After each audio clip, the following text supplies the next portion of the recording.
Romanos capítulo 8, versículo 28, diz o seguinte: nós sabemos que todas as coisas cooperam para o bem daqueles que amam a Deus, e daqueles que são chamados segundo o seu propósito.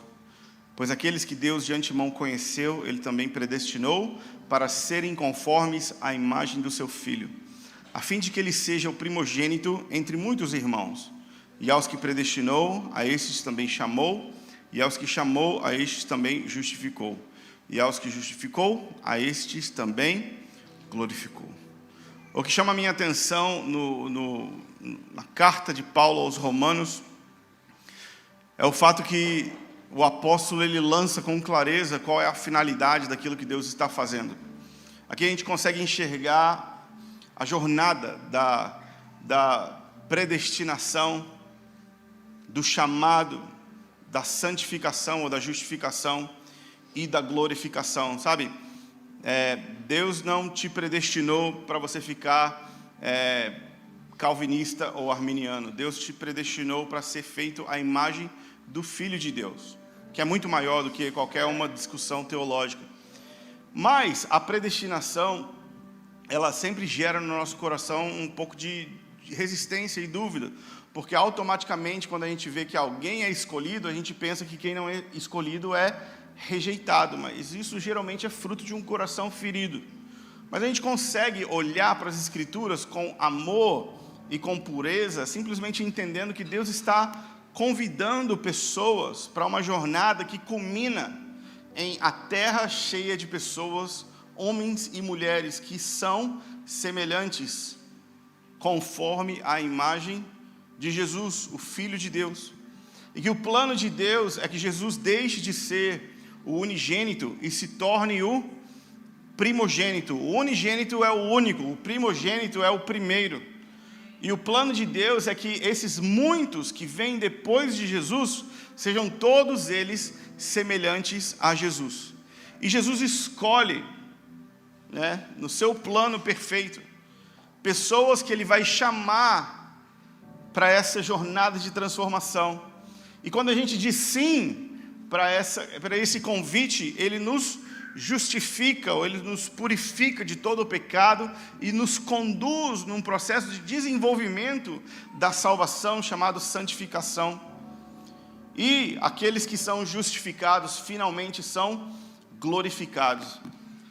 A glória e a esperança da nossa religião, da religião cristã, é que num dia nós vamos existir para sempre, mas não simplesmente como somos, e não também como espíritos ou fantasminhas camaradas, mas nós seremos o que somos completamente revestidos de glória brilhante.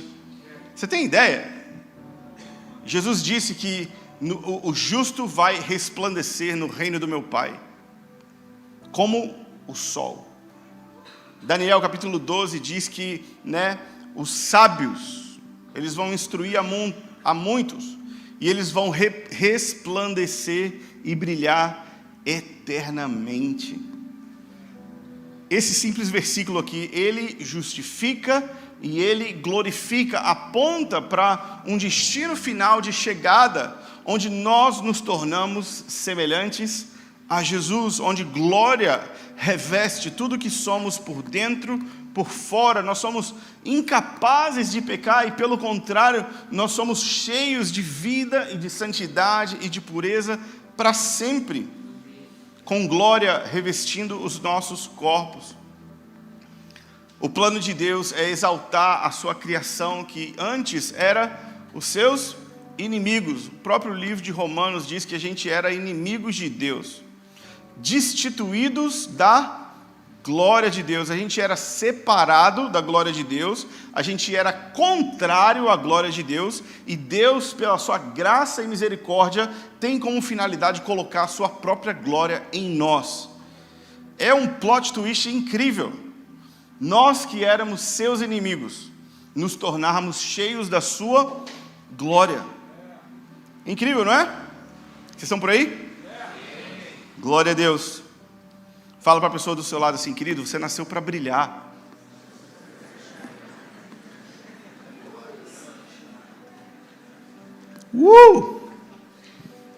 Só que não nessa brilho nesse brilho das luzes do palco, não nesses brilhos do mundo, da rede social, não desses brilhos efêmeros que depende até só de energia elétrica para existir. Nós somos, na verdade, destinados a brilhar com a própria glória de Deus. Sabe, o seu corpo exalando a própria glória do Senhor. Nós nascemos para brilhar. Sabe, por isso que os tímidos não vão entrar no reino de Deus. Porque você nasceu para brilhar, querido. Não tem jeito. Dá tempo ainda de mudar de religião, se você não quer. Mas Deus deseja liberar o seu Espírito sobre você e revestir você com a sua própria glória. Agora, como que isso se dá? Como que esse processo se dá? Esse processo, o apóstolo Paulo diz que Deus usa todas as coisas para o nosso bem. Todas as coisas é o que, querido? Todas as coisas. É tudo dentro do plano de Deus, com a finalidade de que dá tudo certo na sua vida? Não, com a finalidade de que você seja parecido com Jesus. A gente confunde, né? Posso todas as coisas naquele que me fortalece.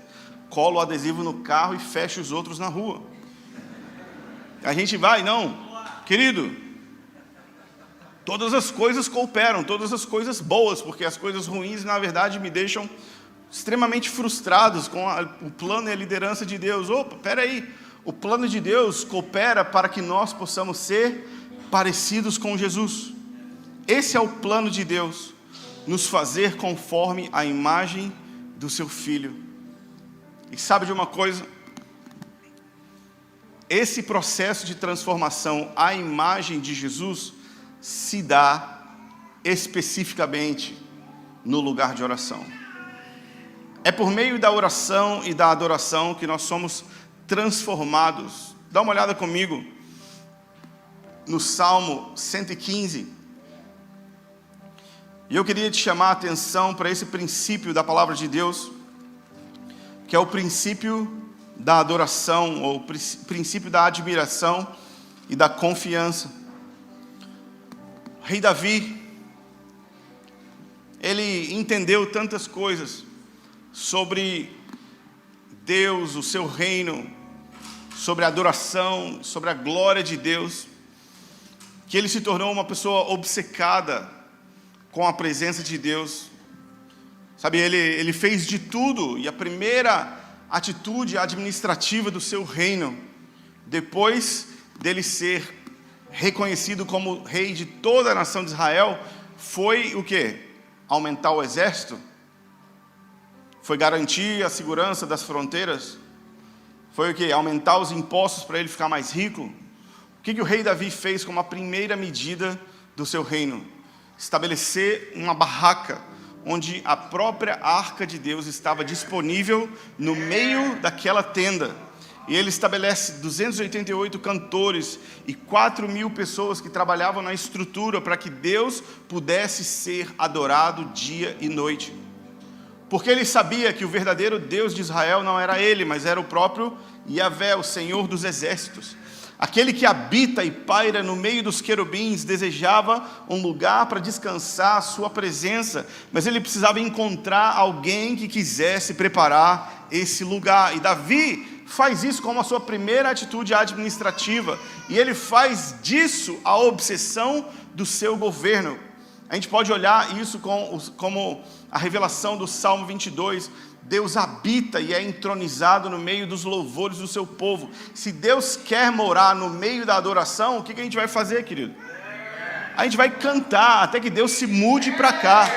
A gente vai exaltar aquele que assenta, né, no meio dos querubins, de dia e de noite. Porque se esse é o plano, se essa é a estratégia de trazer o governo de Deus para a terra, sabe, a igreja precisa entender isso, porque a gente gostaria que o jeito de trazer o reino para a terra fosse por vias políticas, ou fosse por vias de influência social ou econômica, fosse por meio de estratégias muito elaboradas, mas na verdade Deus quer habitar com o humilde, com o contrito. E o segredo, a chave, são pessoas quebrantadas, chorando e cantando na sua presença. é diferente, porque não é como os reinos desse mundo.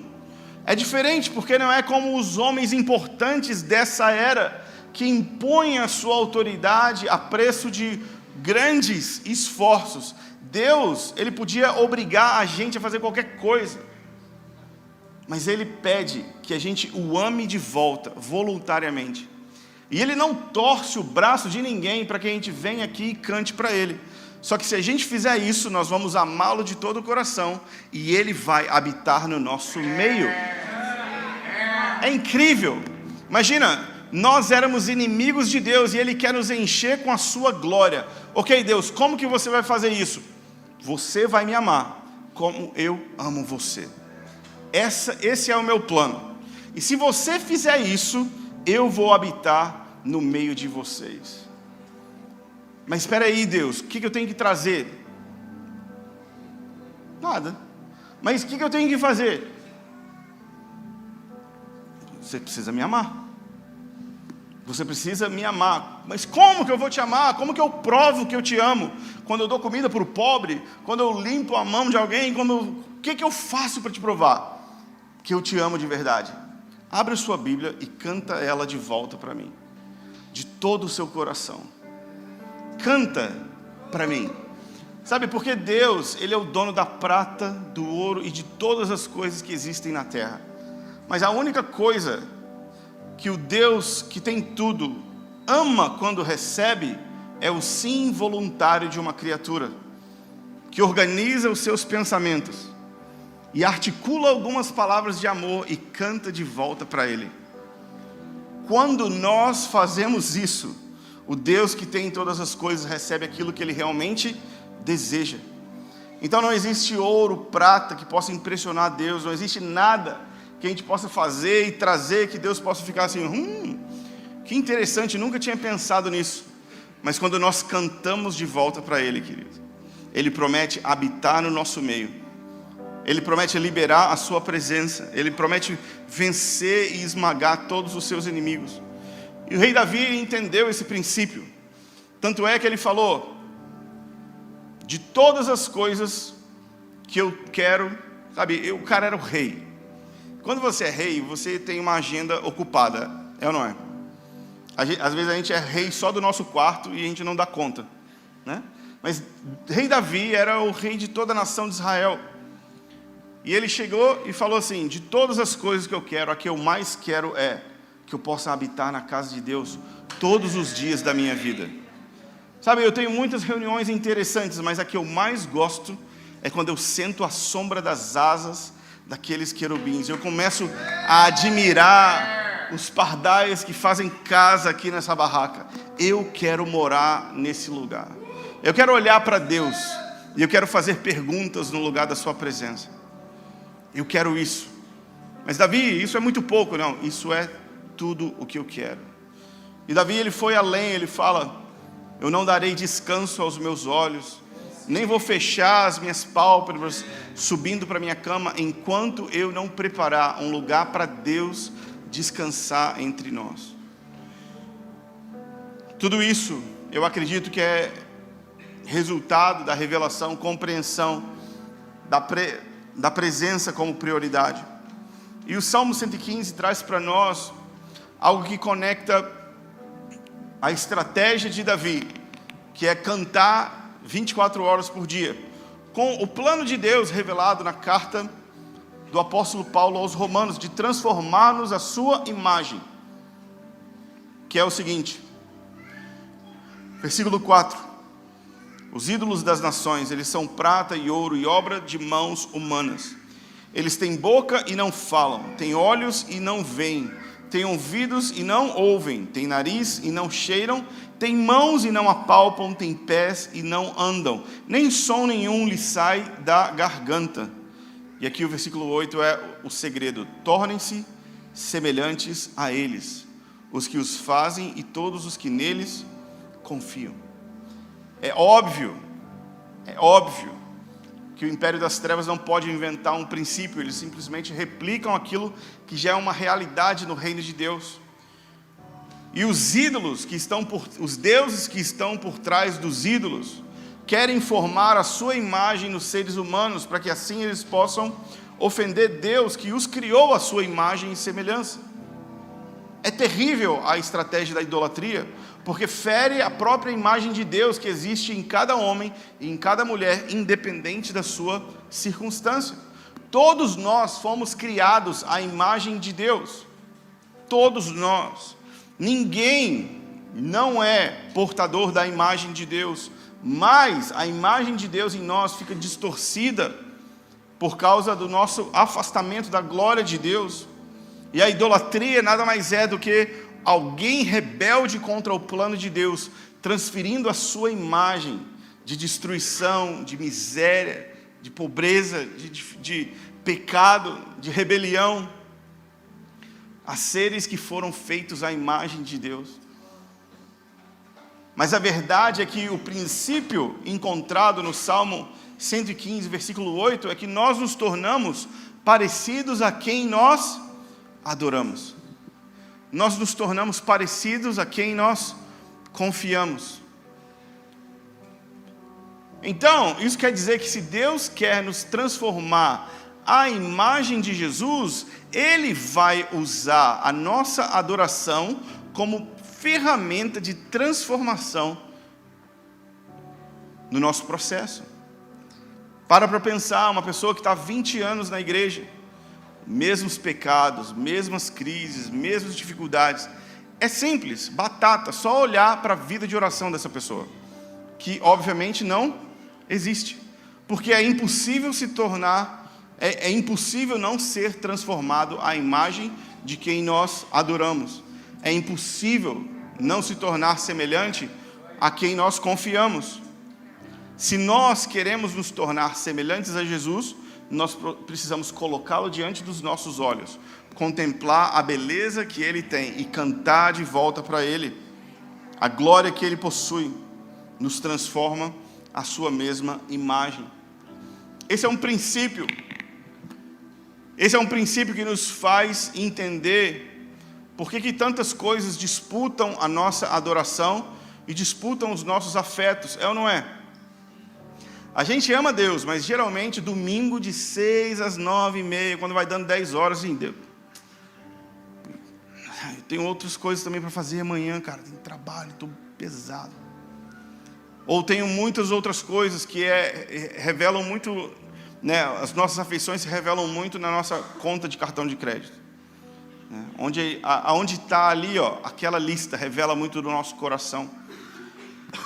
E outras coisas, onde a gente ama Deus, mas a gente está se tornando semelhante a outras coisas. A gente não está sendo transformado à sua imagem. Mas o plano de Deus, querido, é que você seja cheio da sua glória.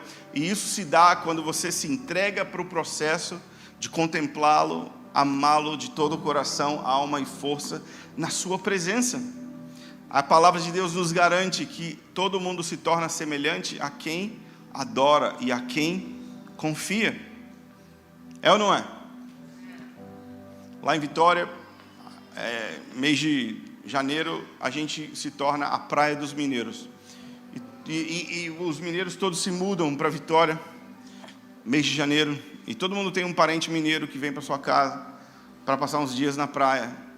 E 15 dias depois de ter um mineiro na sua casa, você já está falando uai, trem, sou, pão de queijo. Porque automaticamente você passa a admirar e ser parecido com a pessoa com quem você convive, ama e admira.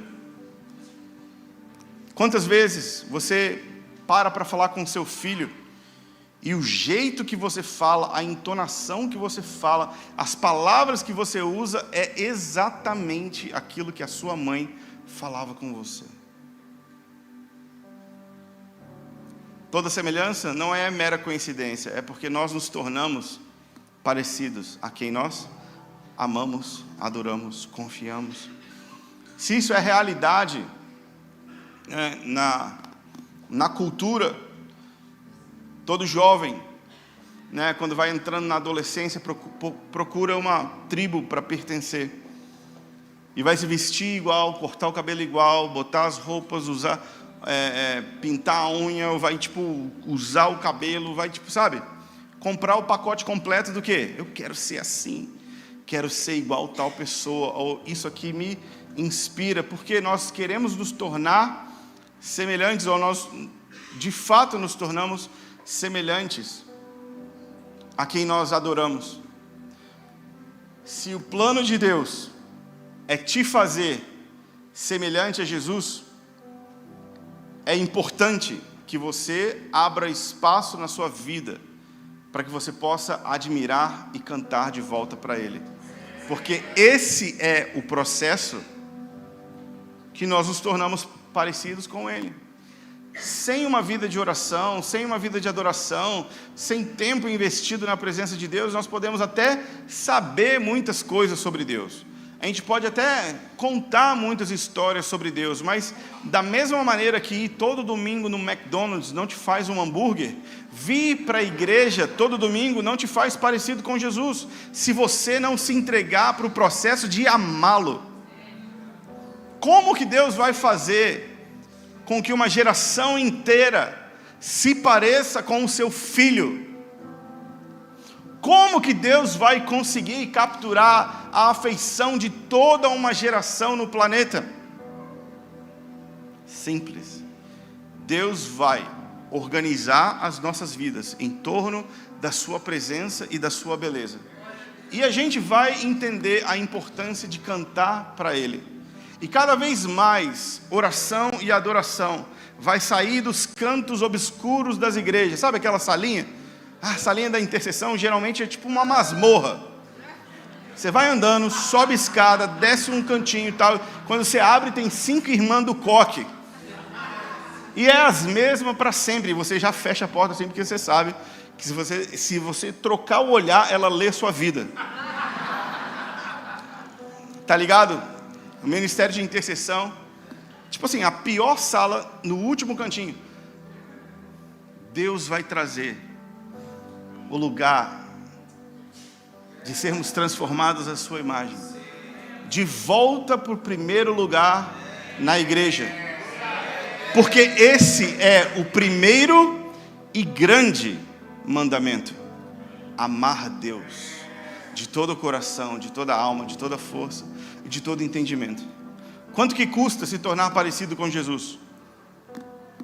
Custa amá-lo de todo o coração. E Deus não está te pedindo nada que Ele já não fez primeiro, querido. Ele não está pedindo para você amá-lo porque, tipo assim, eu preciso que esses seres humanos falem bem de mim. Se eles não me derem um like, se eles demorarem a responder meu WhatsApp, eu fico muito frustrado, eu não sei. Sabe, Deus não tem nenhuma insegurança, mas Ele sabe que essas coisas cooperam para o nosso bem. E Ele usa todas essas coisas para que nós possamos amá-lo de volta, assim como Ele já nos amou. O processo se dá por meio da admiração, por meio do amor e por meio da confiança plena em Jesus, sua obra, seu plano, sua vinda e sua recompensa. Não é apenas uma parte, mas é tudo. Todos esses aspectos e dimensões do Evangelho. E Ele está nos convidando a botar o primeiro mandamento de volta no primeiro lugar. Sabe, é muito importante, matemática elementar. Sabe aquilo que você fez no pré-1? Saber que o 1 vem sempre antes do 2. Olha que profundo. Profundo demais, né? O 1 vem sempre antes do 2. Por quê? Por que isso é importante? Porque Jesus falou que existe um primeiro e maior mandamento do que todos, que a gente sempre confunde e acha que fazer o segundo é igual ao 1. Mas o 1 vem primeiro do 2. A gente acha que por servir as pessoas estamos amando Deus. De fato, ninguém que ama Deus não serve as pessoas, mas é possível servir as pessoas e negligenciar o primeiro mandamento. De maneira nenhuma estou falando para que a gente abandone as boas obras, mas estou falando que existe um mandamento superior a qualquer boa obra que possa ser realizada. E isso é algo que não se prova por números, mas se prova por décadas. Quando a gente olha para alguém e essa pessoa é parecida com Jesus. É a única avaliação que nós podemos fazer. Que quando a gente ouve alguém, a gente fala assim: está aí, uma coisa que Jesus faria, uma coisa que Jesus falaria. Porque alguém abraçou o processo de ser transformado à imagem do Filho de Deus e não abandonou o lugar de onde a transformação se dá. Pensa, queridos, nós estávamos destituídos, separados da glória de Deus, nós éramos inimigos de Deus, destruídos, contaminados pelos nossos pecados, e o salário do pecado era a nossa inevitável morte e condenação eterna. Mas Deus, pela graça, nos chama de inimigos para amigos e deseja depositar a própria glória que antes nós éramos inimigos dela dentro de nós. Como isso se dá? Olhando fixamente para Jesus, cantando de volta para Ele de todo o coração e amando Deus. Seguramente, qualquer pessoa que ama Deus vai ter boas obras, mas nem toda boa obra prova que alguém ama Deus. Não é uma mensagem contra o segundo mandamento, muito pelo contrário, é a garantia de que nós vamos realizar o segundo mandamento sem burnout. Sabe, tá na moda, sabático, preciso de um sabático. Por quê? Estou esgotado. O que te esgotou? Amar as pessoas. Ouvi muita gente, muito tempo. Me entreguei para o campo missionário e agora meu filho está desviado, estou cheio de dívida no cartão e acabou minha vida. Eu era pastor e me divorciei. Por quê? Ficava demais na igreja, não tinha tempo para ir em casa. Oi? Que loucura é essa? Que a gente se enrolou de realizar o segundo mandamento e negligenciar o primeiro. Olha os frutos, querido. Onde que você quer acabar com a sua vida? Eu quero chegar no final da minha vida, mesmo tendo poucos resultados, com um coração vibrante, de que eu ainda amo Deus de todo o coração, e de que o ministério não foi nada mais, nada menos do que esse amor que nós construímos e desenvolvemos. É possível chegar no fim da jornada com uma vida completamente destruída, fazendo coisas boas. E esse não é o fim que você deseja ter, mas é possível chegar no fim da sua jornada tendo sido fiel às tarefas que Deus te pediu para fazer. Não fazendo tudo o que dava para fazer, mas sendo fiel às suas atribuições, mas com um coração vibrante. Porque você está sendo transformado à imagem de Jesus. Como eu falei, eu quero pregar umas 5 mensagens hoje. Então eu queria convidar você a abrir aí o Salmo 16. Salmo 16.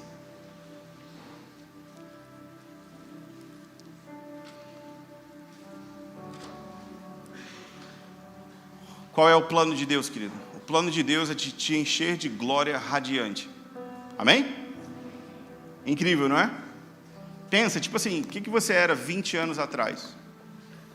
Quem aqui era inimigo de Deus 20 anos atrás? Tipo assim, rival de Deus.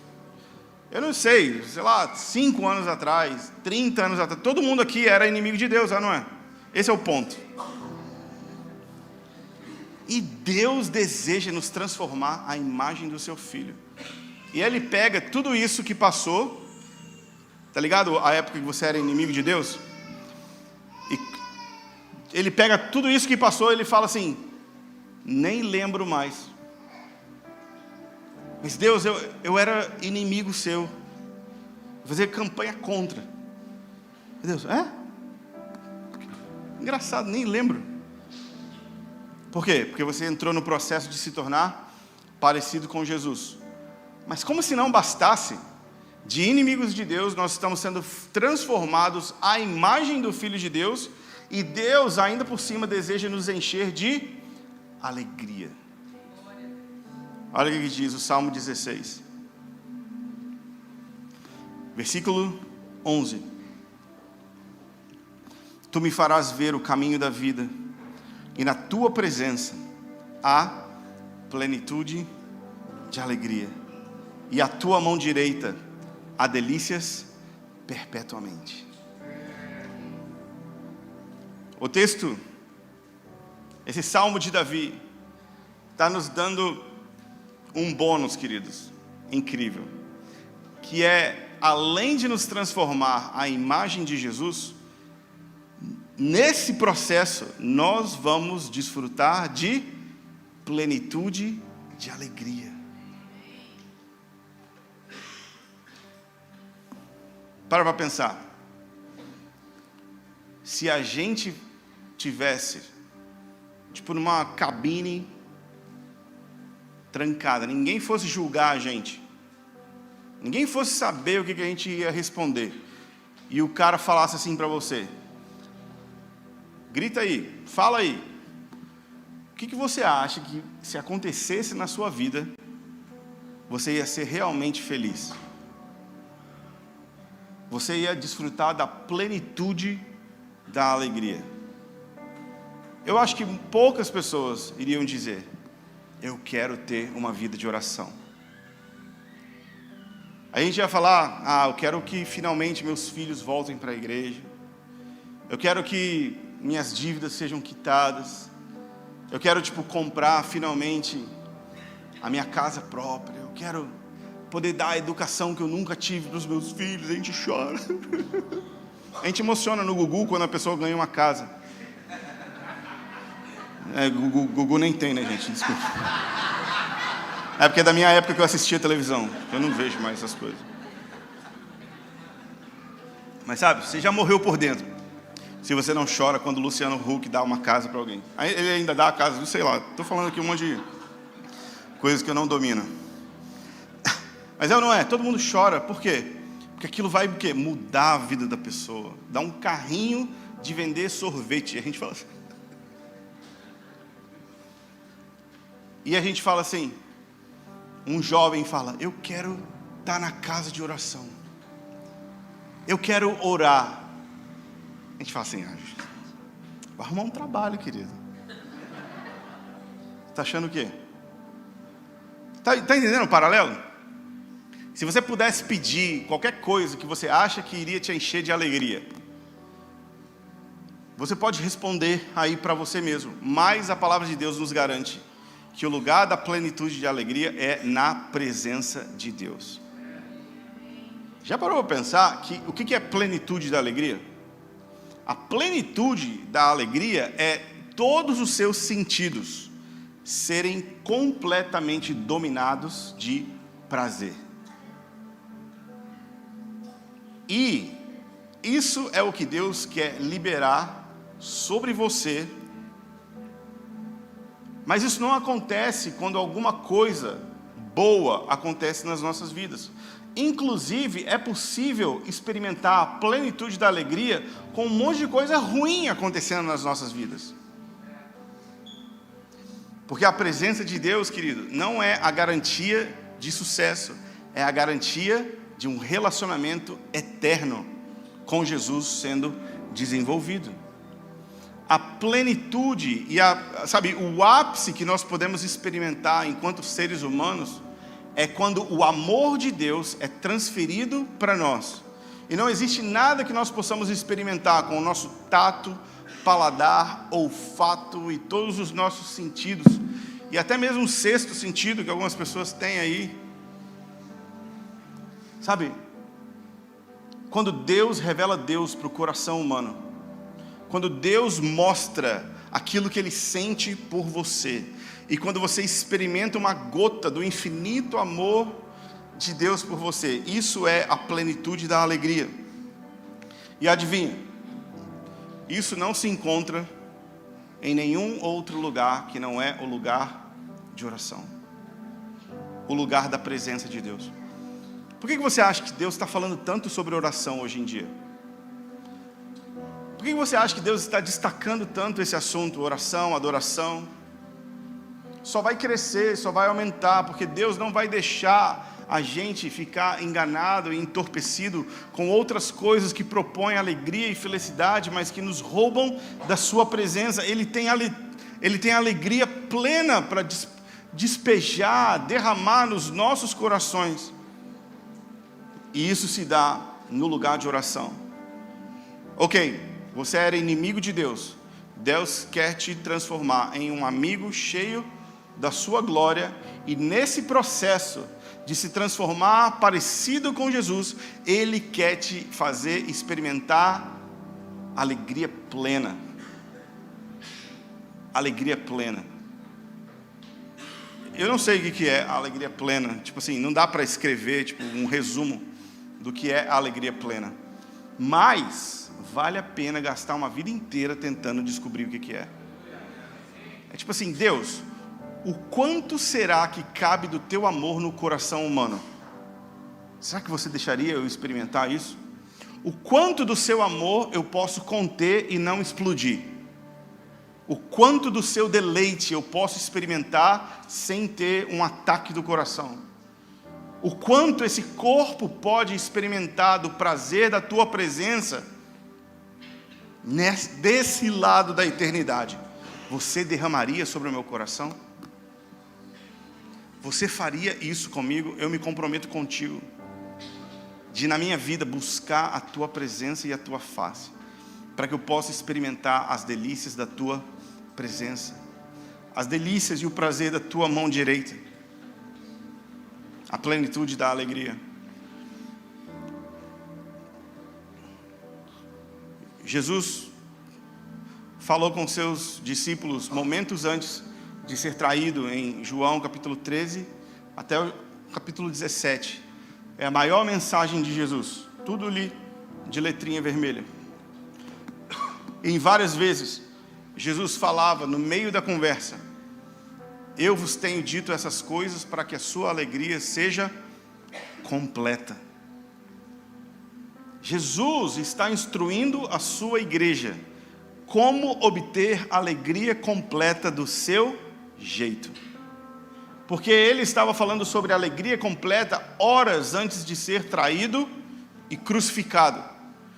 E esse é o exemplo que nós podemos abraçar e entender de que é possível experimentar os prazeres de amar a Deus, mesmo em circunstâncias completamente adversas. Alegria completa não é tudo dar certo na vida. Alegria completa é viver diante de Deus sem ter do que se envergonhar. Ser fiel até morrer. Ser obediente em todas as coisas. E chegar no fim e ouvir da boca que criou galáxias: servo bom e fiel. Esse é o maior resultado de sucesso que alguém pode ter na vida. Quando Deus diz que você é um servo bom, um amigo fiel. Já parou a pensar qual vai ser a reação química do seu corpo experimentando o som da voz de muitas águas declarando sobre você aquilo que ele de fato sente por ti? Mas o quanto que dá para experimentar disso antes desse dia? Depende do quão desesperado você está disposto a ser. Quanto que eu posso jejuar antes de morrer? Quanto que eu posso ler a Bíblia antes de ficar maluco? E o quanto que eu posso me entregar para amar e lavar os pés dos meus irmãos? O quanto que eu posso ser devoto de Deus em todas as áreas da minha vida? O quão desesperado, Deus, você me deixaria ser para poder experimentar um toque do fogo do teu altar? Quão desesperado, Deus, você permitiria essa pessoa se tornar se eu pudesse simplesmente desfrutar das delícias da tua mão direita? Querido, não é simplesmente alegria, é delícia. Sabe, é porque a gente não consegue botar na mesma frase, né? Oração e alegria. Tipo assim, oração é o quê? Oração é coisa séria, querido. Primeira coisa, que quando você vai orar, você tem que fechar a cara, né? E você tem que falar palavras difíceis. Senhor Deus, eterno Pai. Orar, querido, é o que? É entrar no campo da batalha espiritual e espadada no demônio. Se você não souber o nome de todos, né, você pode até correr o risco de perder a batalha espiritual. O que os salmos propõem para nós, na verdade, é uma experiência de delícias e prazer. Isaías capítulo 56, o Senhor declara: eu os alegrarei na minha casa de oração. Alegria e casa de oração estão na mesma frase da Bíblia. E nós fizemos um ótimo, péssimo trabalho de desassociar uma coisa da outra. Porque oração é o quê? É o preço. É o quê? Oração é o quê? Sabe, a gente fala, orar. E Deus está rindo para a gente. Se você soubesse os prazeres que estão disponíveis na minha mão direita, você ia entender que a sua vida de oração é a coisa mais espetacular que você pode ter. Delícias perpétuas. Eu sempre que leio esse versículo aqui, eu lembro de sobremesas, gente. Porque delícia e sobremesa para mim é a mesma coisa. É ou não é? Ok.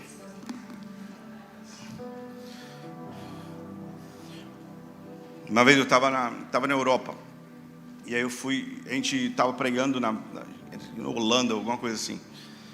E aí o pastor que estava comigo falou: Vitor, ele olhou sério para mim assim: Vitor, a gente vai ter que comer no McDonald's. Sério, triste, tipo assim, arrasado. Eu falei, beleza, né? Tipo, eu sei lá, era um garoto e tal, para mim, qualquer coisa. Mas ele falou uma frase para mim que eu nunca mais vou esquecer. Assim, a gente vai ser obrigado a comer McDonald's. Quem come sem prazer é bicho, que come a mesma ração todo dia, e a gente vai ter que se submeter a isso. Era para ser engraçado, tá, gente? Porque, tipo assim, eu fiquei assim... Mas o cara levava tão a sério as refeições dele, que ele ficou completamente transtornado de ter que comer McDonald's. Cada um com seus problemas, né? Mas o fato é que prazer e toda a reação química que acontece na sua boca quando você coloca aquele maravilhoso pedaço de complete a frase, Deus tem delícias na sua mão direita para você experimentar. Já parou para pensar?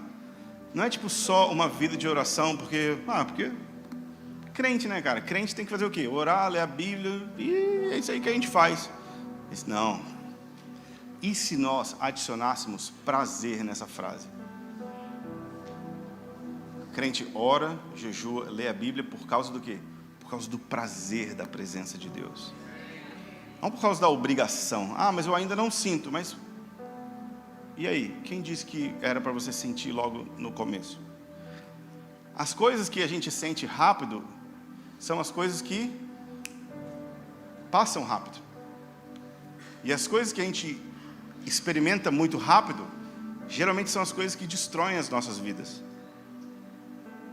Mas os prazeres de se amar a Deus é uma proposta e um convite que tem como fim nos transformar à imagem do próprio Deus. E a palavra de Deus nos garante que Ele é fiel para completar essa obra, não instantaneamente e nem imediatamente, mas até o dia de Cristo. Mas o fato é, Deus, o quão desesperado você permitiria eu ser nessa busca pelos prazeres de te amar, pelos prazeres da tua presença. Na presença de Deus, a plenitude de alegria, e na tua mão direita, há delícias perpetuamente. O plano de Deus de nos transformar à imagem do seu Filho se dá por meio de oração, admiração. E quando nós nos entregamos para esse processo, nós podemos ter certeza de que vamos experimentar alegria e prazeres indescritíveis. Agora, queridos, quem aqui já fez um raio-x? Já fez um raio-x? Raio-x é o quê? É a foto do seu homem interior, não é? Você vê lá realmente do que você é feito. Mas, quando você vai no raio-x, você senta lá na maca, o cara mira o raio-x no seu corpo ali e vai atrás de o quê? De um biombo de chumbo ou de uma parede.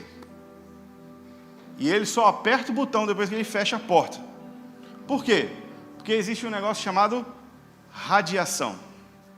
E a radiação, ele provoca transformações no nosso corpo se a gente ficar exposto a isso. Só que você vai lá uma vez na vida. O que acontece com você? Nada. Mas o cara que está lá o dia inteiro apertando o botão, o cara que está lá todo dia, de 8 a 6, sabe o que acontece? Ele é transformado. Por quê? Porque a radiação, embora seja invisível, é real. E causa transformações a todos que se expõem à sua presença. Está entendendo aí? Queridos, Deus tem um plano. Deus tem um plano. O plano dele é te transformar à imagem de Jesus. Mas isso se dá quando a gente abraça o processo de estar diariamente na sua presença. Se você for um dia, vai ser o quê? Legal, né? Animado, pá. Glória a Deus. Já fiz coisas mais legais. Mas e se a gente abraçasse esse processo dia e noite? E se houvesse um lugar na cidade de Curitiba onde pessoas pudessem estar dia e noite? Qualquer hora do dia, qualquer hora da noite. E o desejo dele é: Jesus é digno de adoração. Ele é merecedor do louvor do seu povo. Ele habita no meio dos louvores do seu povo. Nós queremos sustentar a sua presença e a sua glória, cantando a beleza do teu nome. E o fim desse processo é que eu me torno ainda parecido com ele e experimento prazeres indescritíveis. Imagina, por que não? Por que não aqui? Por que não agora? Por que não entre nós? A gente organizar as nossas vidas para dar a Deus uma oferta de amor digna do seu amor por nós. Ele deu tudo que nós pudermos dar, ainda não se compara com aquilo que Ele fez. Mas os benefícios são reais. E eu queria convidar você para essa jornada. Queria convidar você para dizer sim para o plano de Deus para a sua vida, de fazer com que tudo coopere para o seu bem, para que você passe a ver as coisas boas e ruins da sua vida como um meio pelo qual Deus te transforma à imagem de Jesus. E quando você ama e abraça esse processo, independente das dores e dos sofrimentos, você tem a garantia de alegria plena. E daqui a alguns anos, talvez você não vai me saber explicar qual foi o dia, mas o fato vai ser que você simplesmente é mais parecido com Jesus do que você era no ano passado, do que 10 anos atrás, do que 20 anos atrás. E Ele nos transforma à imagem de Jesus. Esse é o nosso privilégio, dizer sim para ter uma vida de oração, dizer sim para experimentar os prazeres de amar a Deus. A sua vida de oração, querido, ela é tão importante, e tão importante, que é uma das poucas coisas que começam desse lado da eternidade, duram depois da eternidade. Você nunca mais vai deixar de orar. Você nunca vai deixar de ter uma vida de oração. Jesus está à direita do Pai, orando. E todas as coisas que existem foram feitas por meio da palavra do seu poder e são sustentadas pela sua palavra. A sua vida de oração, a sua vida com Deus é o tesouro mais precioso que alguém pode possuir, que é algo que o ladrão não pode roubar, que a traça não pode comer, e que é a experiência de conhecer Jesus, a vida eterna.